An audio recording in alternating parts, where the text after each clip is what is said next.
Oh, yeah. Here we go.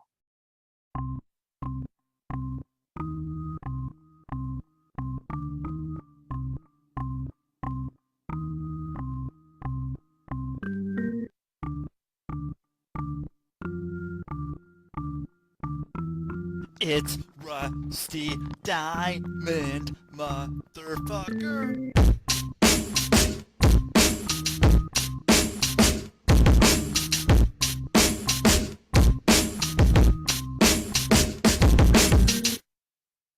Yo, man. Boom, it's Rusty. Boom, it's Rusty. There he is. You guys, welcome to the Public Access Podcast on the Quantum Global Broadcasting Network. My name is Rusty Diamond. I am your host. And much like Jeopardy, unlike Wheel of Fortune, I am the host and not the star. The star is the guest. Shout out to Alex for that one. So we can go on a Jeopardy tangent if we want, but I'll save that for another show. But it's Thursday. It's a good day. This is my first of 4 podcasts today. So we're going to get into it. You guys are going to get some stories. You maybe get to see a new part over here that I'm going to fill in some space on the wall, make it a little crazy. But you guys, thank you for being here and checking everything out. And this show is brought to you by Stoner Eats. This is brought to you by Sock 'em Up. This is brought to you by Hardcore Entertainment. And Hypnosis is great. So here we are. We're going to go and bring in our special guest today. Our special guest today is Chocolate Yoddah. How you doing? Hey, what's going on, Rusty? Oh man, just loving it today. It's can't go wrong. It's a good start to the day getting on here, and I like this time slot. I wish I could do an earlier time slot, but being on the East Coast, it's hard to do anything. Like it's 7 o'clock on the West Coast right now in the morning. So there's not a lot of people who are going to want to do 6 in the morning or 5 in the morning if I went earlier. But so I figure this is kind of the earliest one I can do and still be okay. And then if people are in, Europe, like, I don't know, 3 or 4 o'clock there. So in the afternoon. So it kind of is a time that can get anyone. But so where were you in the world? You were. I'm on the East Coast in the New York area. Oh, okay. So you're close then. That's easy right there. Okay. Yeah, easy time zone switch in there and nothing to worry about with that. So yeah, not a bad idea. Not a bad deal, not a bad idea. I need to get myself going with learning how to talk this morning. So we'll get there. We'll get there soon enough. So you're another podcaster, fellow podcaster here. Correct. So how did you jump into the podcast world? It's not a great first question because you probably heard this one a lot. So I'm just going to be upfront with you on that part, but I'm curious as to that. Sure. Well, the short answer is blindly and unadvisedly. But well, the interesting thing is the first podcast I ever recorded was a true podcast. It was audio only, and it was with 2 friends, and it was back in 2009. Oh, and back in early podcasting days. Yeah, and it was 1 episode only, and we never did it again.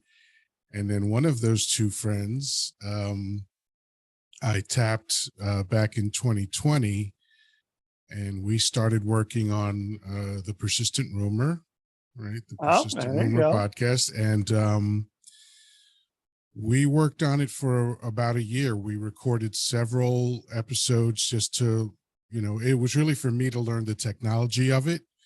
because I didn't know anything about, how do you record video? How do you edit video? How do you record audio? How do mics work? What's the best way to use them? How do you record? How do you edit audio? How do you sync it up? All that stuff, right? Right. And then there's the graphics part, which is, the thumbnails for YouTube and the logo. I literally taught myself all of that stuff using YouTube University. And we Hey, launched, yeah, my guy. Ah, yeah, that's where I went there too. yeah, That's yeah. beautiful. Okay, I'm sorry, I didn't mean And to interrupt you there. I no got excited problem. when people say YouTube University. Yeah. And we launched officially in March of 2021. And his life got a little bit busy. So we did, I believe, 23 episodes together, and I've been carrying on my own since then.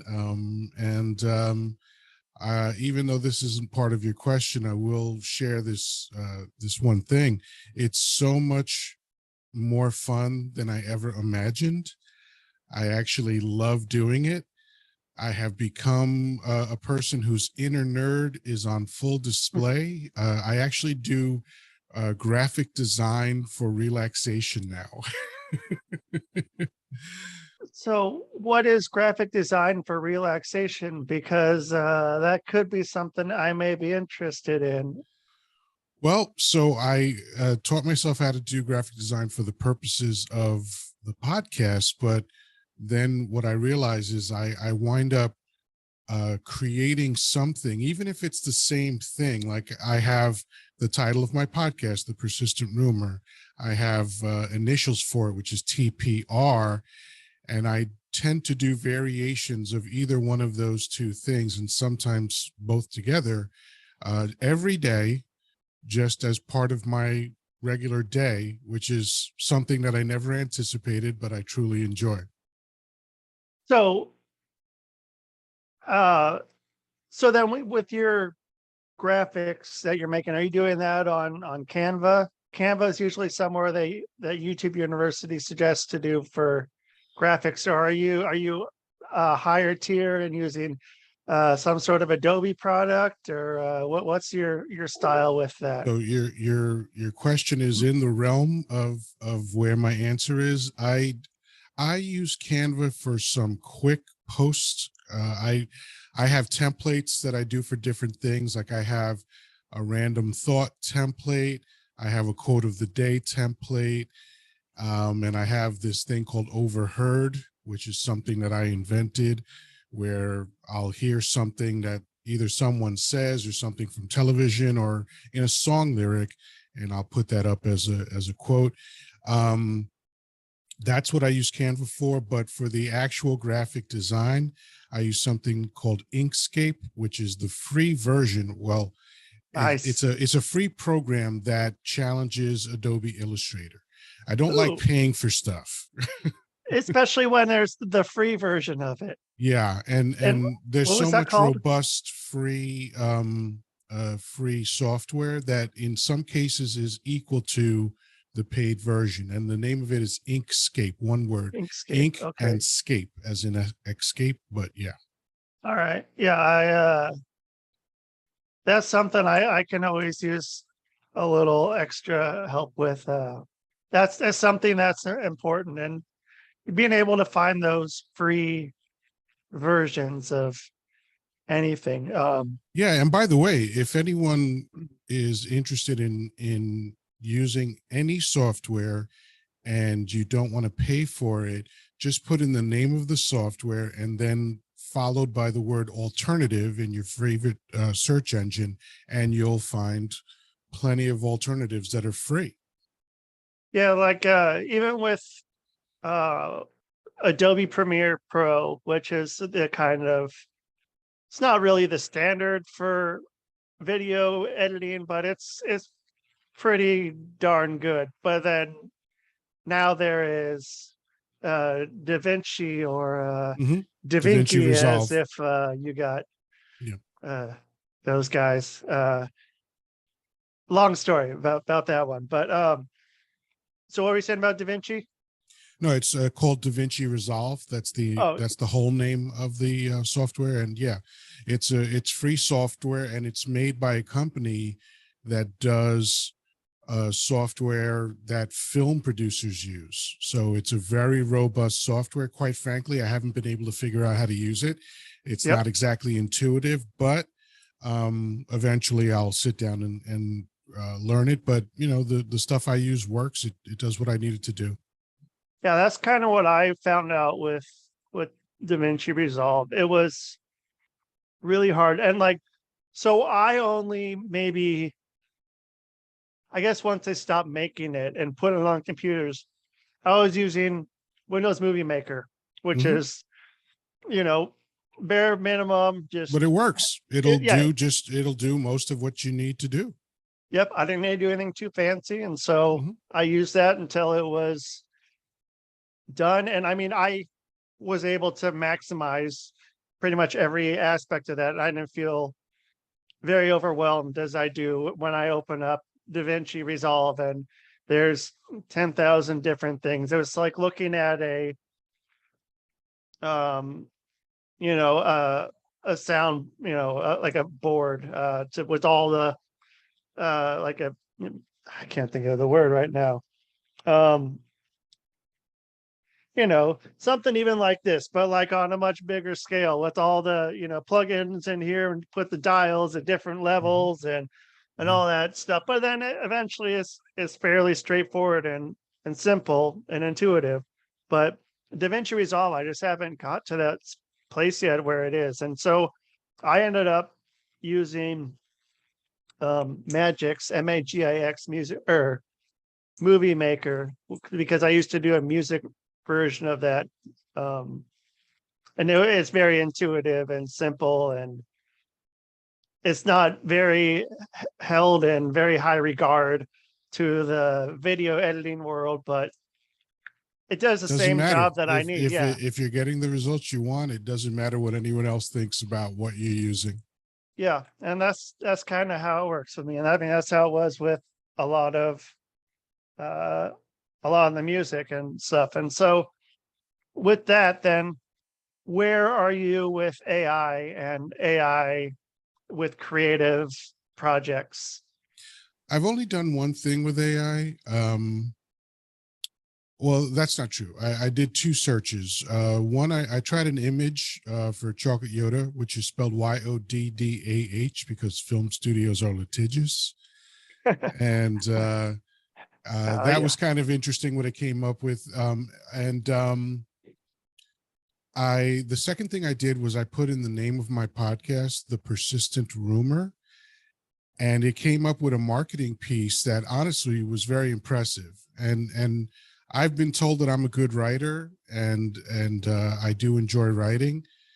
And I wouldn't say that it was exactly how I would have written the piece, but it was very impressive. It because I've done a lot of content at this point. I have over 200 videos that I produced, Wow. and so it just went through the internet and found uh the descriptions of my videos and all that kind of stuff, and then it mashed it up into a few paragraphs, and I was very impressed by it. And to broaden out your question, in general, AI is just another thing.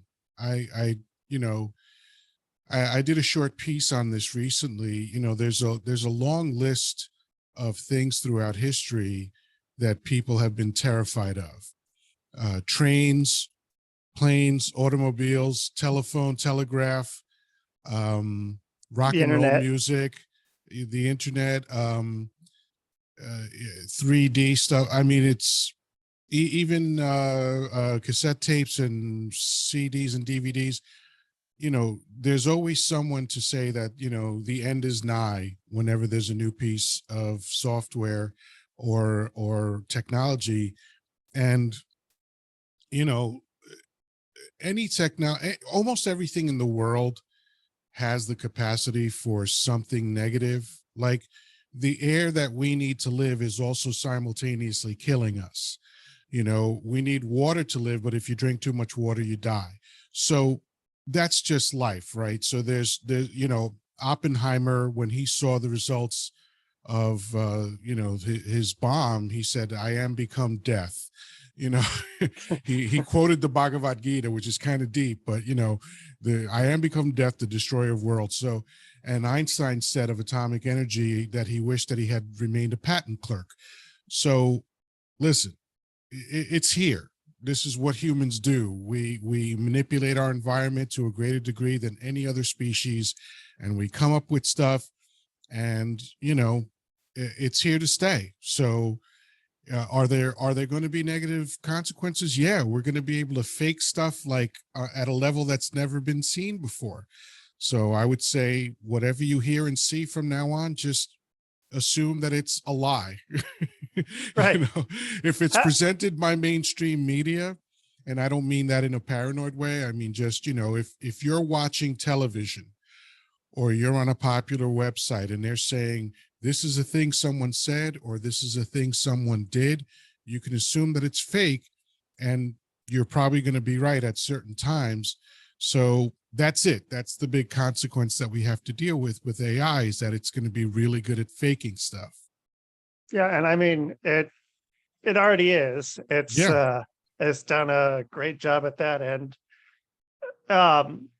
it was interesting how it all got kind of released out. And I guess with what happened when in November, when ChatGPT really kind of took off, what happened in 2 weeks, they had to basically stop it all. It went on to quantum levels past of anything we could fathom of how they can use AI technology, and just had to like stop it and just say, okay, we can only release this much out to the public now.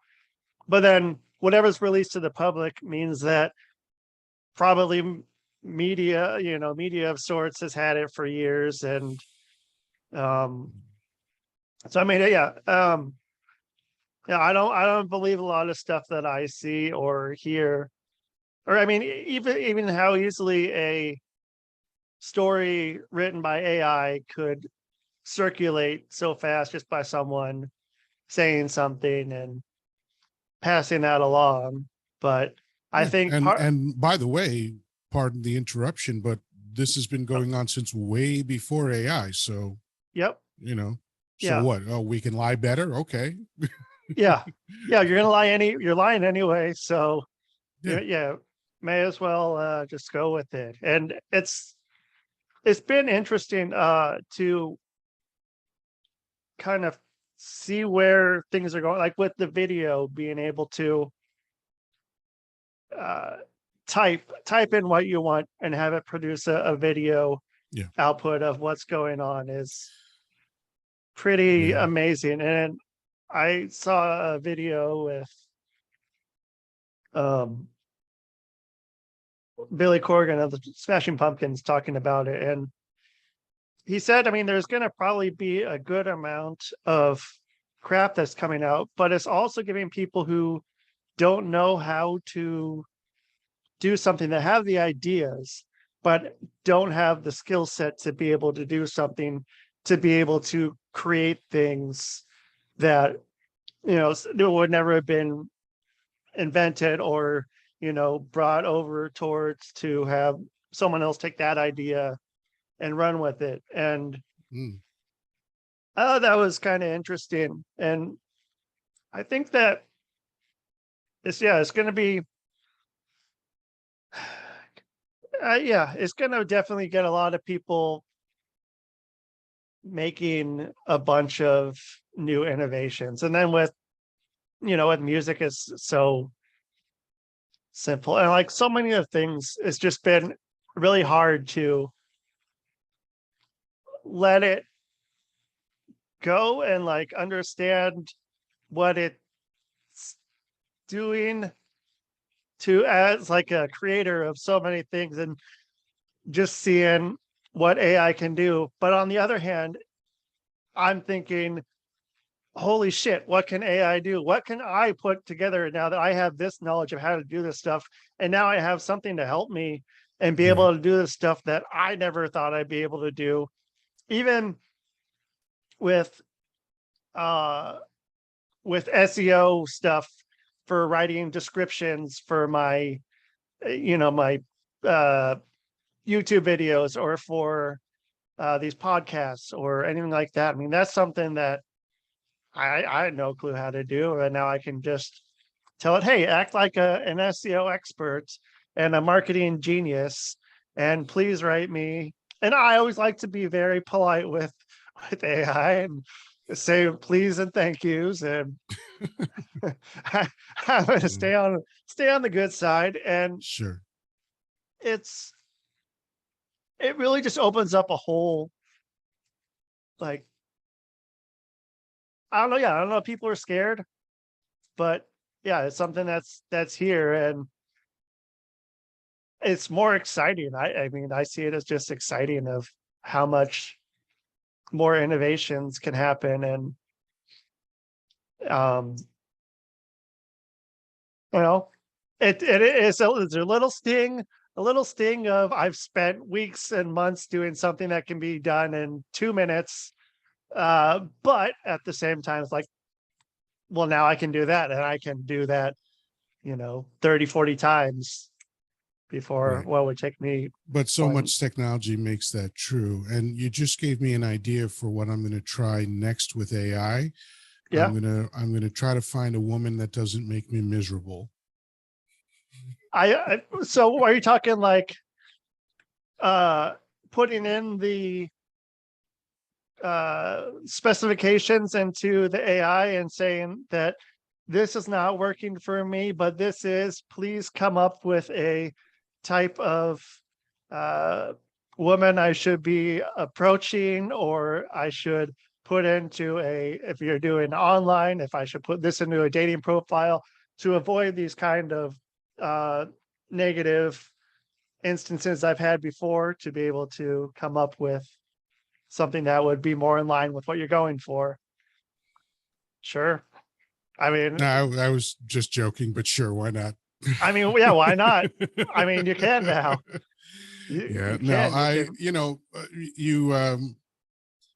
You talked about the idea of the sting of being able to do something with this new technology that used to take you so long to do. But I mean, how much technology is exactly like that? We have cars. It used to take people 3 months to get from one coast to the other, and you can do that in 60 hours of driving now. So, we have phones. You used to have to walk and find someone to talk to them. I mean, so it's, again, to me, it's just another innovation. I think that because it's new and it's shiny, we're paying attention to it, but it's going to get boring very quickly. You mentioned something that sounds pretty significant. Oh, it got to the quantum level. Well, the quantum level is theoretical, so who cares? That's a good point. And so then it just, I mean, I don't know. I'm excited to ride It's the going to be wave fun. with it. And think about this too, like eventually, if quote unquote everyone is using AI to do these tasks, it's going to be the same as no one using AI to do these tasks. Yep. It's going to be the status quo, and it's not really going to, there's going to be a short window where it's a differentiator for anyone. And it's probably the pioneers, which means the people that have known about it way before the public knew about it. And again, I'm not trying to downplay it or be negative about it, but I find it hard to be really captivated by it. It's cool, it's fun, and whatever's next is going to be next. Yeah, it has a bit of, I don't know, it's kind of making, yeah, I mean, I've been way into watching every little bit, catching up. I don't know. It's something that, yeah, it might just be a shiny new toy. And I mean, with the stuff that I like and I become pretty into it for a while, and then it's like, okay, well, I guess I'm I'm done with that. The shiny new toy uh, theory, as you were saying, and yeah. So, but for now, I'm getting there, and yeah, it's odd because I thought it would be the truckers and production jobs and all that stuff that was gonna be altered first, but yeah, just this came in and changed everything. And like there's the writers' strike for TV right now going on, and a good chunk of that is because of this. And you know, um, I've taken, I wrote an outline and the first third of a screenplay, and I put that into it, and had it spit out something, and it's pretty decent. Also put in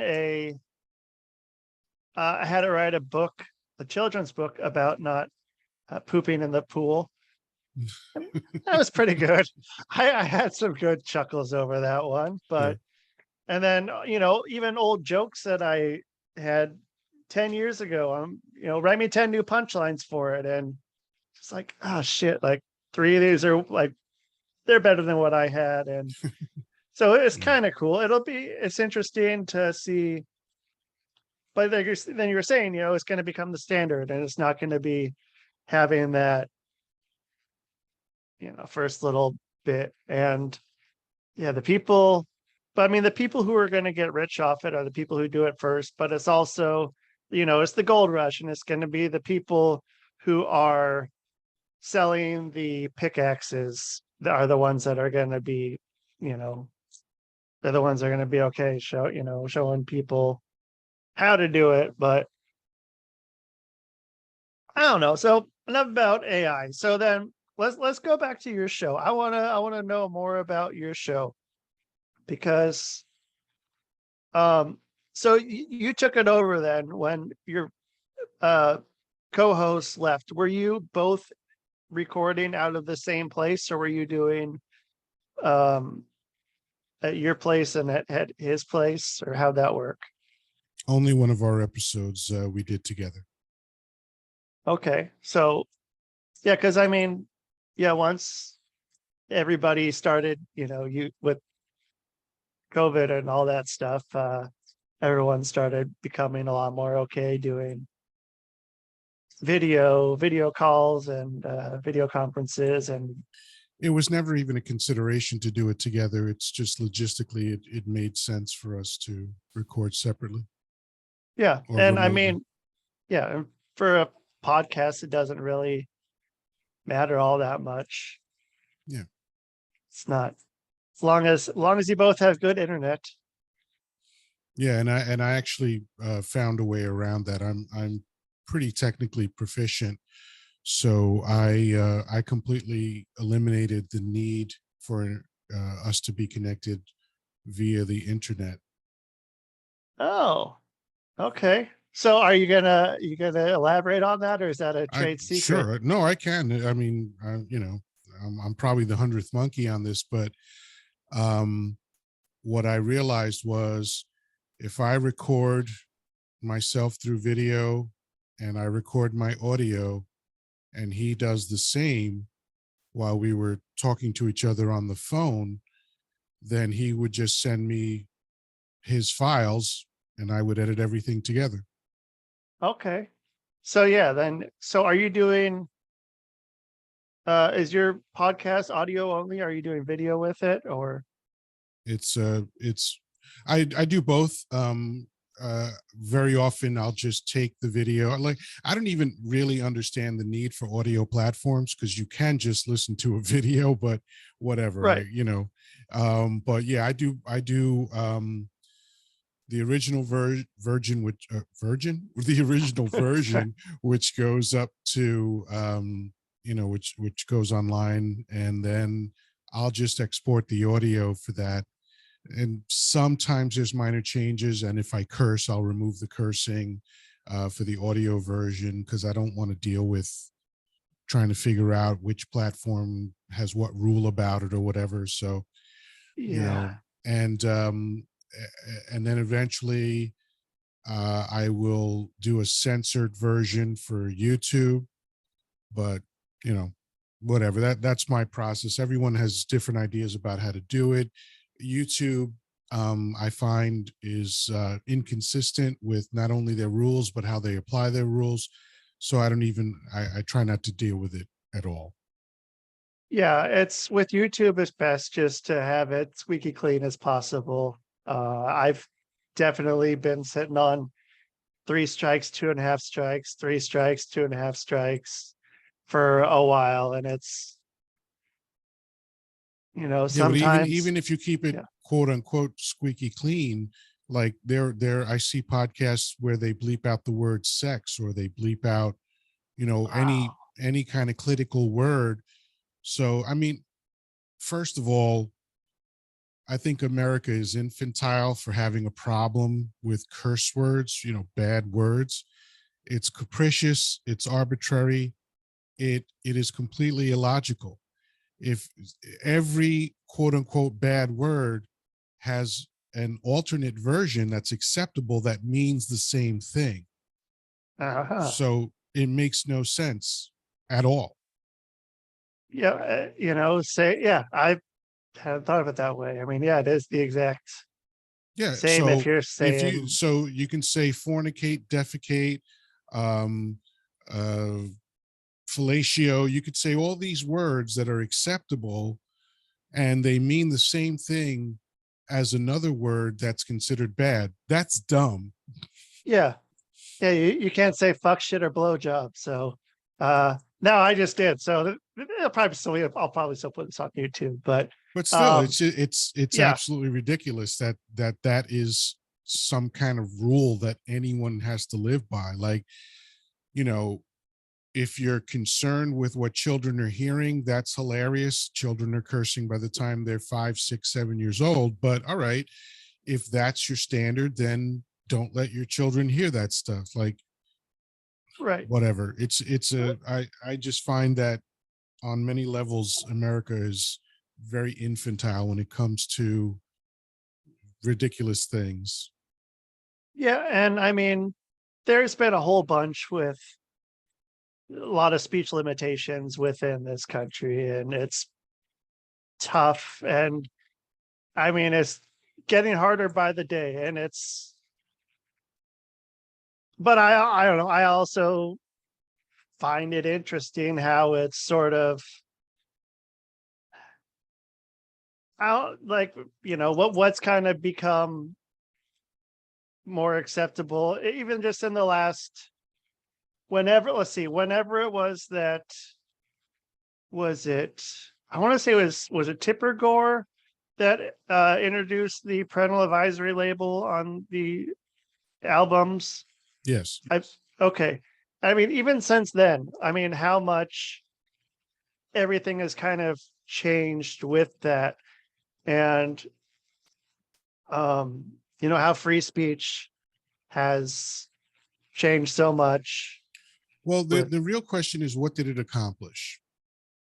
like, the DARE program for people who are my age. What did that accomplish? Same sort of thing. Now DARE is about bullying. It's not an acronym for drug abuse resistance education. It's just about bullying, and DARE doesn't mean anything anymore. But I mean, it didn't really back then. But yeah, I mean, it didn't accomplish too much. And the I mean, the same people are saying the same stuff, and it's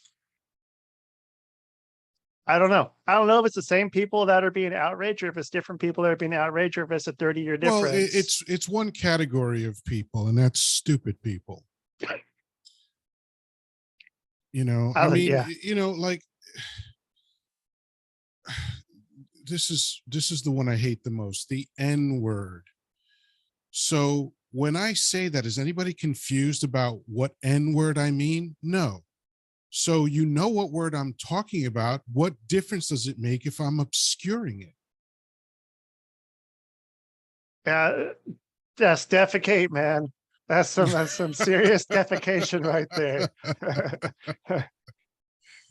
And yeah, I mean, yeah, you know what the word is. And so yeah, you're It's basically childish. It's completely childish. And I really am bothered when adults act like children. It's like we're going to pretend that we don't say certain words. We're going to use other words that mean the same things. And like here's another word. Like, okay, I'm going to give you some synonyms.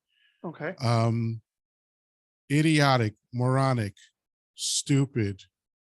They're all synonyms for retarded. I Right. can't say retarded, but I can say all those other ones. That's dumb. It's Right. just dumb. It's yeah, it's I don't know. So is that I mean, I think the thesaurus has been thrown out fucking years ago. I don't think anybody knows what one is anymore. And um yeah, so I mean, yeah, those words are yeah, they're exactly the same. It's just another one. You know, And you know, the fact is that when you're referring to a person and their mental condition and you say retarded, that is a clinical word, just like midget and dwarf. Okay. I heard a midget on television say midget is just like the N word. I was like, really? Please show me the history of midget hangings and then right. maybe I'll agree with you. But come on, Yeah, and you then know, if he would have said if it was the N word, he would have just said the M word or the D word, or he would have said, you know, whatever. He would have, you know, said it if it's the same yeah. thing as saying midget. And I mean, yeah, it's hard to just and it's usually someone getting upset on behalf of somebody else. Oh, that's the thing I hate the most. Yeah. Like if I'm talking to someone and I use the word retarded and they get upset, I'm like, who are you defending right now? You Right. know, like are you retarded? If you were, you Yeah. probably wouldn't be offended, but you know, is like I don't this theoretical defending of it's just it's silliness and it has nothing to do with woke. Um being and woke is not even a new thing, by the way. I know everyone thinks it's new, everything old is new again. Woke was written in an article in a black magazine in 1967. Yeah. Okay, The it's irony not of that. new.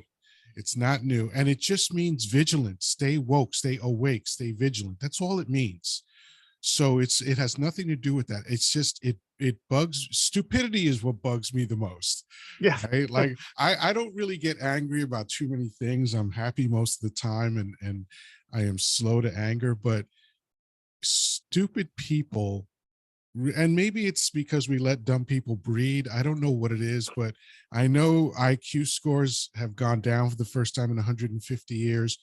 And just my Oh. anecdotal observation of society would suggest to me that we're going in the wrong direction as a species. And I mean, that should be something that should be a lot more alarming than someone saying retard or Yeah, retarded. Like yeah, it's like, hey, the whole fucking society is going in the wrong direction. We need to change that and make people like, you know, we need there people are have a lower IQ. We need to make that yeah, we need to make that better. We need to go in a different direction and yeah. you know, focus more on something of that. Um, and yeah, and then I don't know, but that's a whole different ball game. And then with you know, with that kind of thing too, like we were, you know, with so back on In Living Color, there was there was Handyman Hmm. and fuck, like so many like people were so stoked that they had you know that kind of representation and it wasn't about like they're you know not fucking it's like there's someone's here. They're like, that's my guy. That's cool. Like, hell yeah. And then it became you can't. There's no way that would Well, let me give you a fly little today. television trivia from, I believe, 1973. I don't know if I'm exactly right on the year, but I know it was around that time because I saw this on television. I saw Johnny Carson interviewing Richard Pryor, and he straight out asked Richard, "Oh, you use the word 'n' a lot." And Richard just answered the question normally because it was a normal conversation because it was two adults talking. And there was no outrage, no nothing. So again, we seem to be, and when I say we, I'm actually loath to connect myself with American society, but human beings are going in the wrong direction. This drive toward puritanical thought is wrongheaded. It doesn't accomplish anything. It all it does really at the end of the day is create subversion. So what's the point of it? Oh, we're gonna scrub language now we're gonna scrub history. Now we're gonna prevent history from being taught. Now anything unpleasant we're gonna shield people from. I mean, it's just not reality. In which is when that stuff starts repeating itself, and once that's erased, then Didn't it's we like, try okay, this before? Wasn't yeah, this tried a over and number of over again times. in history? Like, I have this vague recollection of a time when people thought Nazis were bad, and now they're back.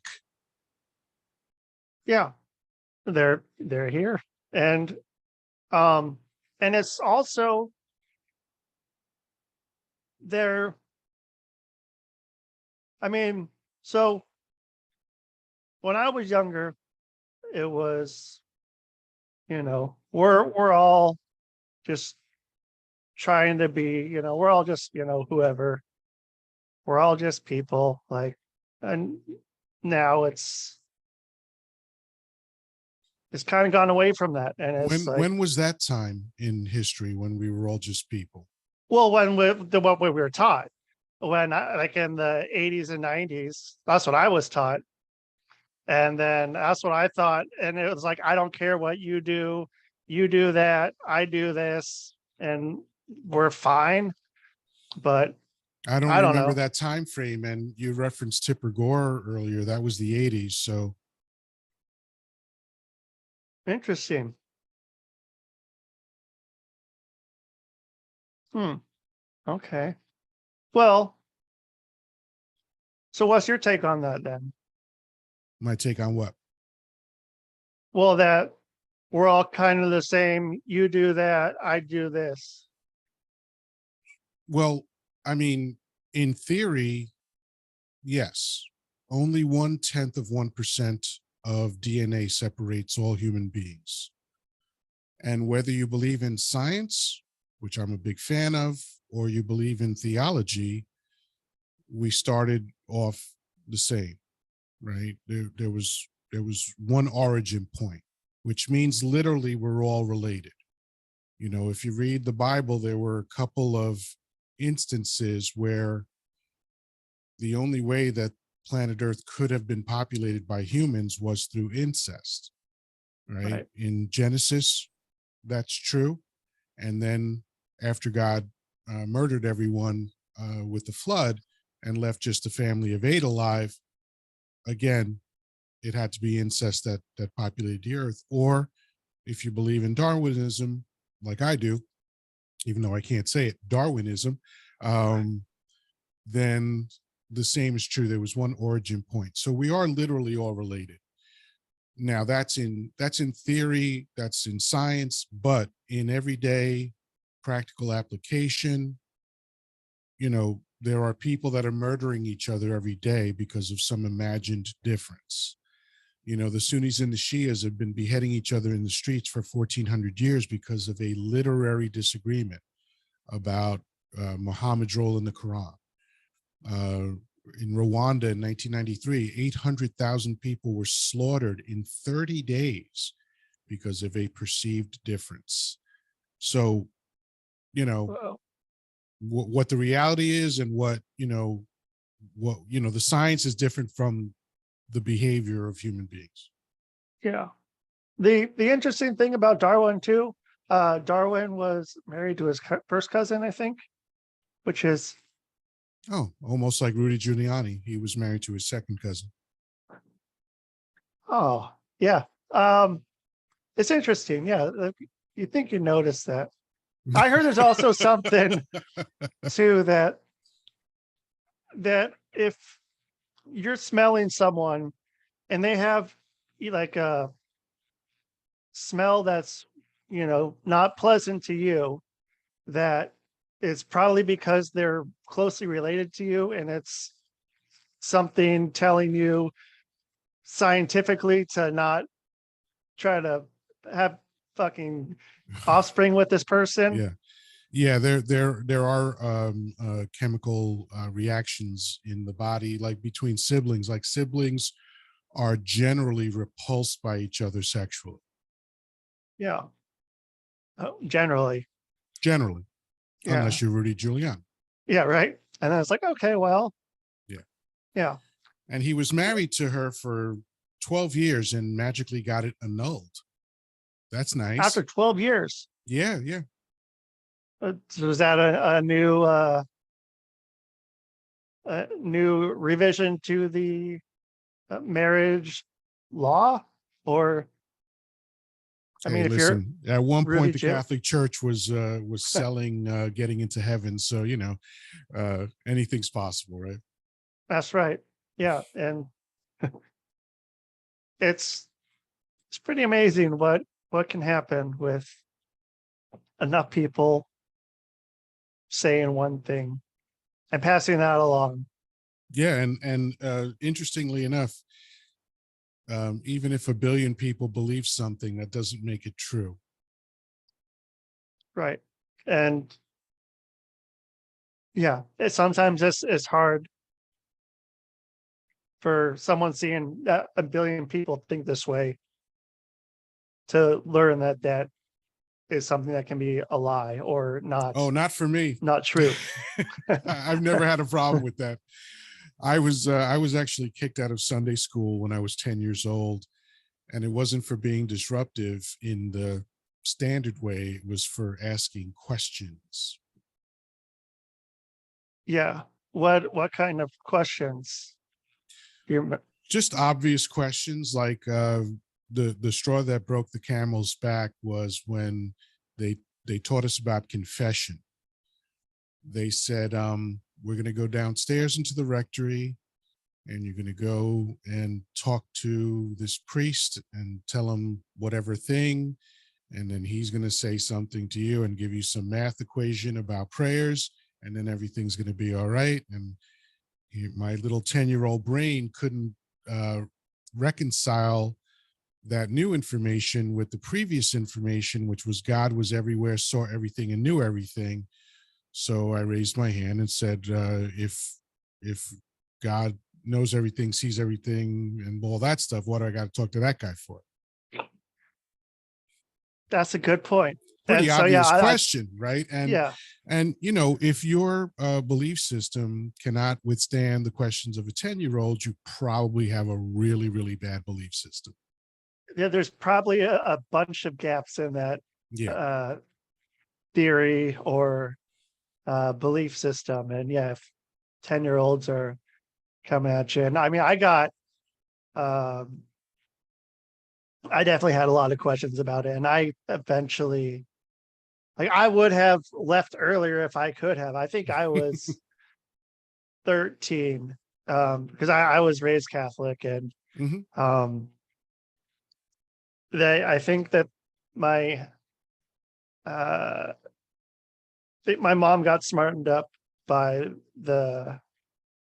whoever was running the class, because I was gonna do the confirmation thing that makes you Catholic for life. What you have to choose this as a kid when you're still under 18, and so my mom would drop me off for these classes, and as soon as she would leave, I would walk out the door and walk over to the corner store, hang out there until right before it's over, and then come back And then after like 2 or 3 weeks, yeah, he's like, well, yeah, he hasn't been here at any of the things. And then so at that point, my parents, they were pretty pissed, but that was when I got to leave the church and just be done with it. And Right.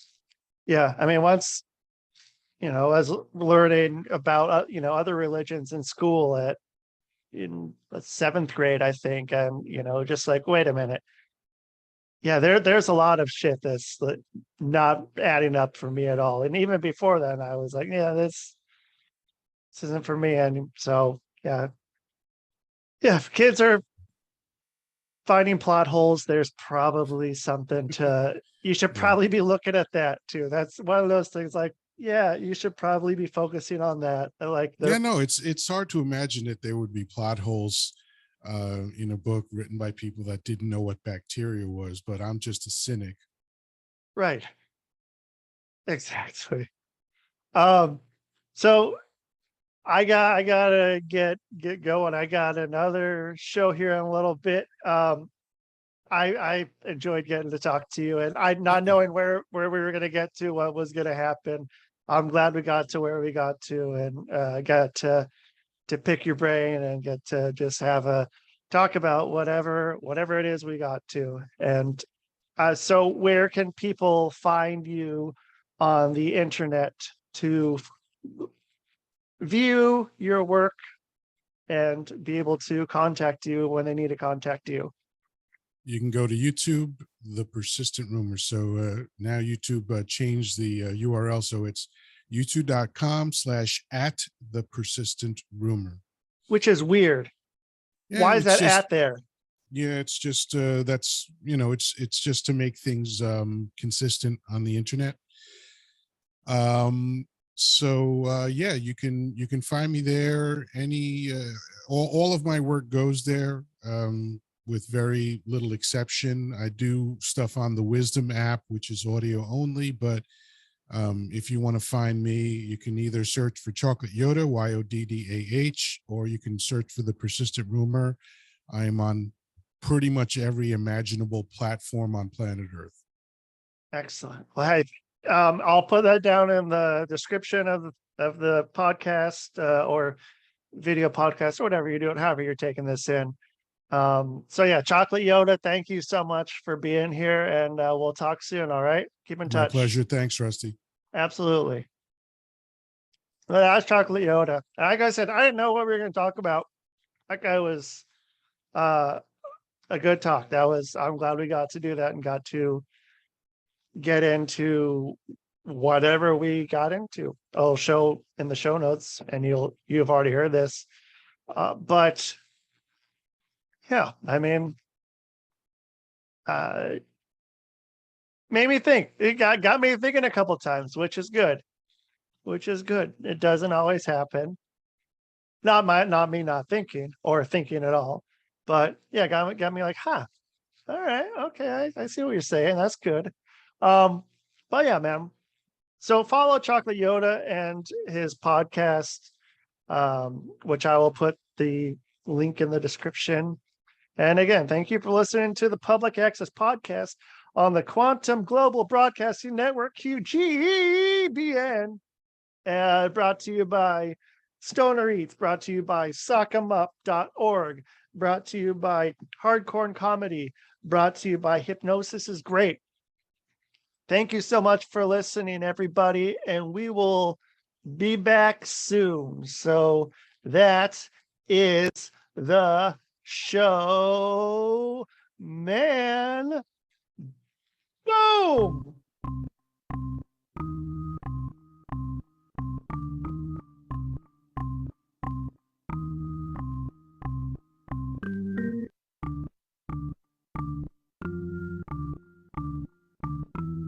It's Rusty Diamond, motherfucker. Boom.